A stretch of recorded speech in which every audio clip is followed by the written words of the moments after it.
কারাগারে আমাদের ওলামায়ে কেরামগণ বসেছিলেন, তারা আলোচনা করছিলেন যে আমরা সবাই এক সেলে বসে আছি, আসলে কি সমস্যা, সবাই সমস্যা নিয়ে মোজাকারা করছেন আর কিন্তু সমস্যাটা কি হলো।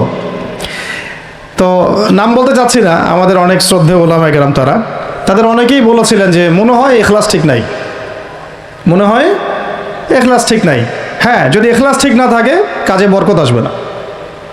ইখলাস কি? শুধু আল্লাহর জন্য করব, যাই করি শুধু আল্লাহর জন্য করব, মানুষকে দেখানোর জন্য না, জনপ্রিয়তা পাওয়ার জন্য না, মানুষের বাহবার জন্য না।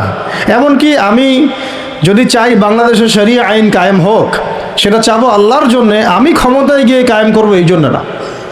এটা আল্লাহ পাক XYZ যে কাউকে দিয়ে করাইতে পারেন, সেটা আমি হইতে পারি, আপনি হইতে পারেন, যে কেউ হতে পারে, কিন্তু আমি চাচ্ছি শরিয়া আইন বাস্তবায়িত হোক। যদি আমি এভাবে চিন্তা করি যে না আমাকে যেতে হবেই, আমি সেই কাজ করব, আমারই ক্ষমতা দরকার, তাহলে এটা হবে দুনিয়ার জন্য কাজ করা, আমি আমার ক্ষমতার জন্য করছি।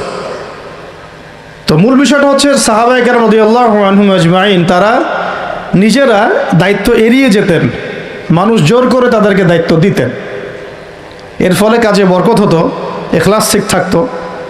তারা দিনের বেলা ঘোড়সাওয়ার থাকতেন, রাতের বেলা দরবেশ থাকতেন। এই জন্যই দেখা যায় যে উমর রাদিয়াল্লাহু আনহুর খেলাফতের সময় একটা বকরির বাচ্চাও না খেয়ে মারা যায় নাই। সুবহানাল্লাহ। আর একটু আগে তো আপনাদেরকে একটা এক্সাম্পল দিলাম যে আপনাদের 3 বারের রাস্তাঘাটের কি অবস্থা। তাহলে 50 বছর, স্বাধীনতার 50 বছর ধরে যারা পুরো বাংলাদেশের রাস্তাই ঠিক করতে পারে নাই, তারা কত বড় দুর্নীতিবাজ চিন্তা করে না। 50 বছর ধরে একটা দেশকে রাডারবিহীন থাকতে হচ্ছে, স্যাটেলাইটবিহীন থাকতে হচ্ছে, পারমাণবিক কোনো অস্ত্র নাই, নিউক্লিয়ার কোনো মিসাইলস নাই, কোনো জিওপলিটিক্যাল বড় বড় রাষ্ট্রের সাথে অ্যালায়েন্স নাই, পক্ষান্তরে উল্টা কুফার তাগুত মুশরিকদের দাসত্বে আপনাদেরকে আমাদেরকে নিয়ে গেছে। তাহলে 50 বছরের খেয়ানতের লিস্ট করলে মানে আসমান, এক আসমান থেকে দ্বিতীয় আসমান পর্যন্ত হবে আর কি লিস্টটা। এত খেয়ানত 50-60 বছর হয়ে গেছে। এখনও যে বিষয়গুলো নিয়ে আমাদের কথা বলতে হচ্ছে, এটাই হচ্ছে সবচেয়ে লজ্জার।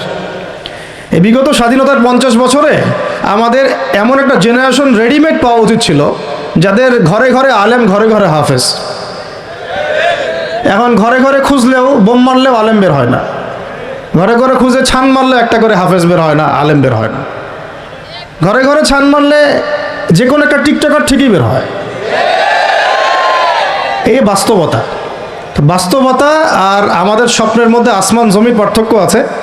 এগুলো হাসির কোনো বিষয় না, এটা হচ্ছে বাস্তবতা। মানে পুরা প্রাইমারি স্কুল থেকে শুরু করে প্রাইমারি স্কুলের শিক্ষক, প্রাইমারি স্কুলের টিচার এবং স্টুডেন্ট, হাই স্কুলের টিচার, অনার্সের স্টুডেন্ট, অনার্সের টিচার, মাস্টার্সের স্টুডেন্ট, মাস্টার্সের টিচার, তারপরে যে BBA MBA, তারপরে যে আপনার প্রাইভেট ইউনিভার্সিটি ইত্যাদি ইত্যাদি, ইভেন BCS সেক্টর, শিক্ষা কমিশন, MP মন্ত্রী, পার্লামেন্ট, সবগুলোকে যদি একটা জায়গায় আপনি বসান, সবাইকে 15-16 কোটি মানুষকে একটা জায়গায় বসান, দেখবেন যে এদের 90% কোরআন তেলাওয়াতি করতে পারে না।